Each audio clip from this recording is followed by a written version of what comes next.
All right, we are back with another episode of the best of the best. Terese, who do you have here today? I have Don Brown and Richard Brunner here with Funding for Flippers, and I wanted them on the show because they have a really interesting way of supplying money for projects. So we wanted to talk to them a little bit about what they did, why they did it, and guys, tell us a little bit about yourself. Well, not much to tell. I'm retired, and this is what I do for fun. That's really the short version of it. We started in 2015, and we've been working on various projects ever since. We've done over 300 deals, I guess, from then till now, and it's a lot of fun, a great deal of fun to help flippers grow their business, and more importantly, help a new family find a new home to move into inexpensively to start their family and to grow their future. That's really quite rewarding. So we really enjoy doing that. Yeah, we've used you for several projects. Many. Yeah, I mean, we started all this, we were just saying, during COVID. And it was a really great opportunity for us because the real estate market was weird, right? We needed something to do.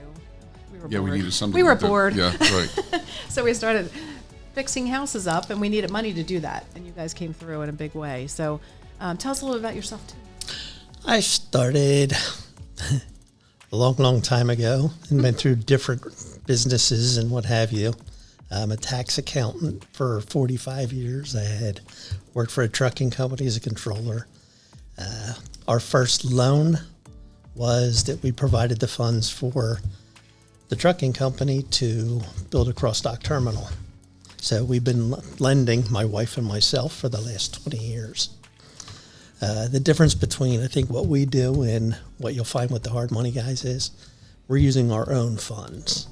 So we don't have to answer to anybody, so we can pretty much customize a loan to accommodate the borrowers. Yeah, that's really great because whenever we have questions, we just pick up the phone, call you, and whenever you have questions, you just pick up the phone and call us. It's a very personal relationship. Very. Yeah, which is a little different. And very hands-on. And very hands-on, which, sometimes you could consider that hands-on a little bit much, but I actually really appreciate it because it really helps us make good decisions. Sometimes, especially with our personality style, like yours is opposite of mine. I see something, I run and I go do it and figure it out. You're making us stop and say, no, let's really look at this. And is this a great decision for you to be making for your financial future? So tell me a little bit about what led you to decide to do this. Like, it didn't just happen one day. So what was the... Well, okay.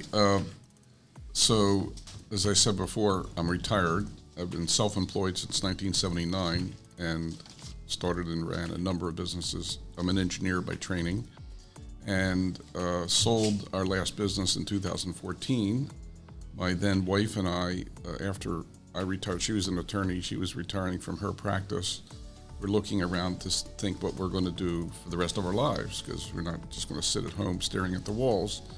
So my wife is always interested in real estate, and so she got a real estate license, and we went to a DIG meeting, figuring that's where we'll find clients. What we discovered was the last thing in the world that the people at DIG needed was another real estate agent, but they told us that they needed money. Well, we had some money because we sold our business, and that got us started to do a private loan, and then one led to another, and we've been doing it ever since. Unfortunately, my wife passed away in 2018, and I've been continuing to do this on my own ever since. So it's a great deal of fun to interact with folks like you and your colleagues and many others.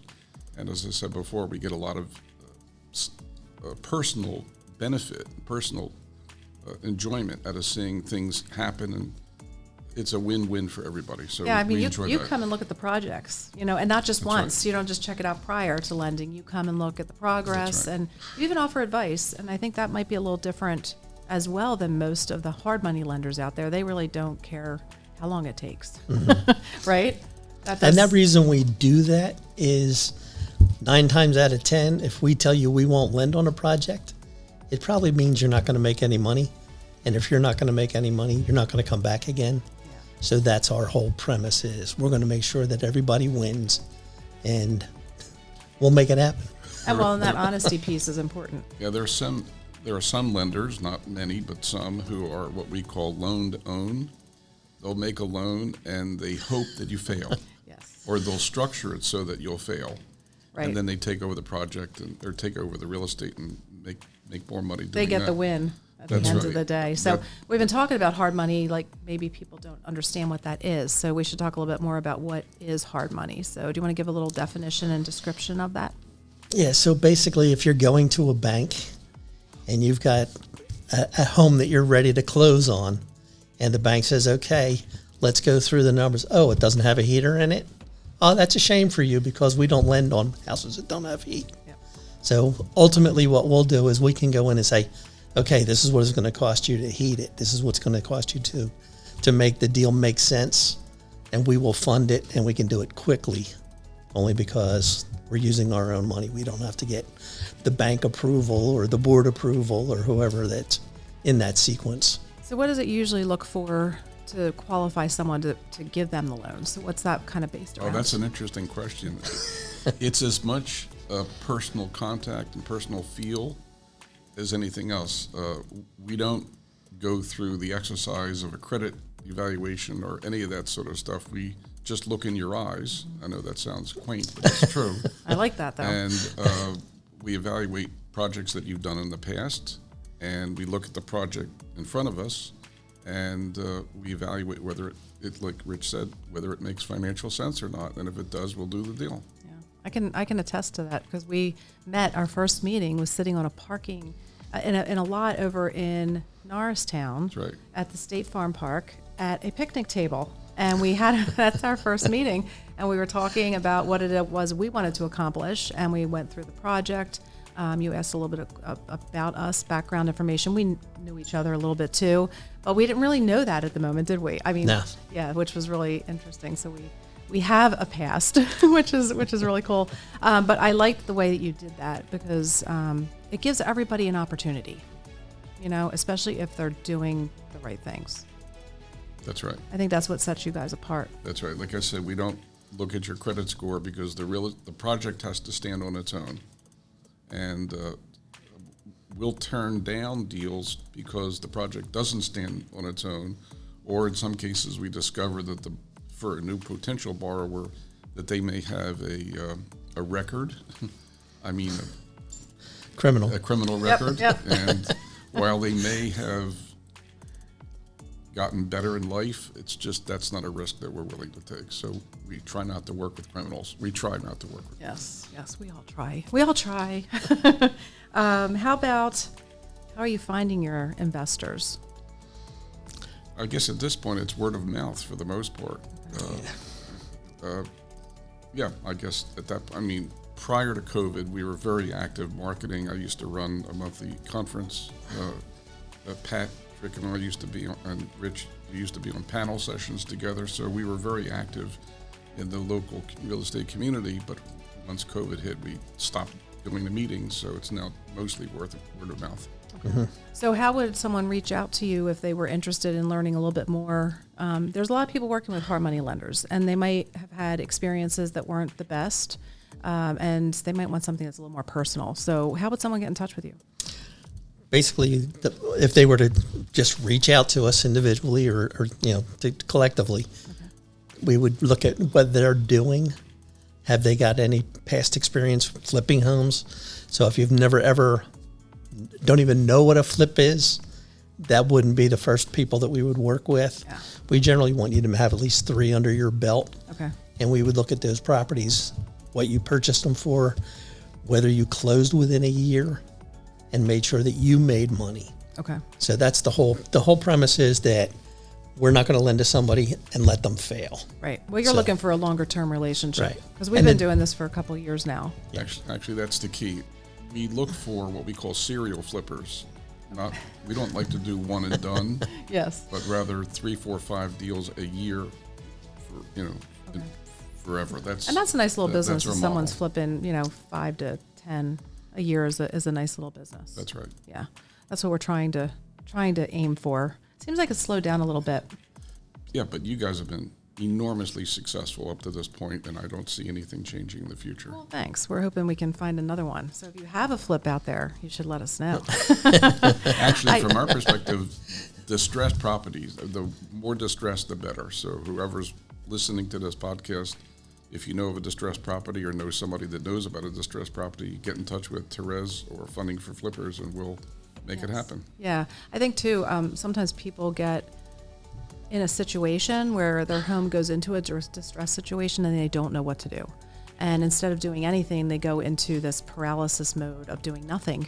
And they just wait and wait. And the longer they wait, the worse it gets. So if you're in that situation and you're really not sure which way to turn, or you're starting to feel like things are getting difficult and you can't pay that mortgage, or you can't upkeep the house, that's when it's time to have the conversation. Don't wait. It's confidential. We'll talk to you. We'll always tell you what your best options are, but don't put yourself in that position where it's too late. And now it's really hard for anybody to help you. And your next option is foreclosure and you're out. And there's a lot of people, I think, out there that are in that situation right now. So it'd be good if you're listening. You should definitely reach out. I do want to ask you one last question. The market. I know this is like a crazy question to ask anybody because you'll get 20 different answers. But where do you think the real estate market's headed with rates going up and everything that we're dealing with? Well, we can see the rates going up on a daily basis. That's the hardest thing. So a lot of times when you're looking at the deals that were done in the last 10 years when people were getting 3% mortgages, you always had that easy exit because the buyers could get a loan that they could afford the monthly payment. Now that 3% could be 7%, and that changes the whole dynamic. So we want to make sure that if you're looking at a project and you want us to go through and see if it makes sense, we're going to make sure that exit strategy is going to be, okay, we're targeting a $400,000 market. Well, at 7%, you're going to have a crazy mortgage payment on the back end. Right. So you're going to sell less just because of that mortgage component. Do you think the rates are going to keep going up, or do you think they'll start to steady a little bit? Right. So I'm old. So I think our second house, I'm older. Our mortgage rate went from 11 to 12% while we were driving to settlement. Oh my goodness. So yeah, there is a history there. You know, granted, I think we paid for our second house, it was $40,000. So yeah, there's a big difference there. Today we're looking at $400,000. Right. So right. What are your thoughts? I mostly agree. I think right now the amount of inventory that's available, especially for distressed properties, is much lower than it was a year or two ago. And I think that will remain. I think interest rates will, if they come down, it'll come down just a little bit, not a whole lot, at least in the next 12 months. Beyond that, we're coming into the election, and who the hell knows what's going to happen at that point. You just have to be diligent in looking for projects and doing more marketing maybe than you used to find projects, and be careful, like Rich was saying, be careful about make sure the numbers work and that you have an exit. We know several mortgage brokers who can help on the back end. So I mean, in your case, that's never been a problem, but sometimes the flipper needs help finding a refinance situation, and we can help with that as well. That's really good. I think that's the big thing. You're a resource all the way around, and you're not just one transaction and you're gone. We're looking for a relationship, a longer term, and that's actually a really smart play because you get to know the people you're lending to. You're not trying to get to know new people all the time. So hopefully we'll be doing business for a long time together. I agree with you guys. I feel like the interest rates are they're going to stay kind of steady. I don't think they're going to go up too much more. And I think home values are going to hold. I don't think we're going to see a dip in home values. And if we do, it's going to be like a minimal 2%, because we're right at that trend line. Over the last 40 years, it's been going up, and we're not above it like we were back in 07 and 08 when the whole world just kind of went, what the heck just happened? We're kind of right there. So I feel like we're safer. So don't panic out there. It's fine. Slow and steady. Right. And the average 40-year interest rate is 7.3%. So we're not really too far off of that. So it's not as bad as everybody thinks it is. So if you have questions, the best thing to do is ask a professional. Guys, thank you so much for being here. I really appreciate it. Glad to be here. Thank you very much, Terese, and Thank good luck you. to you. Thank you.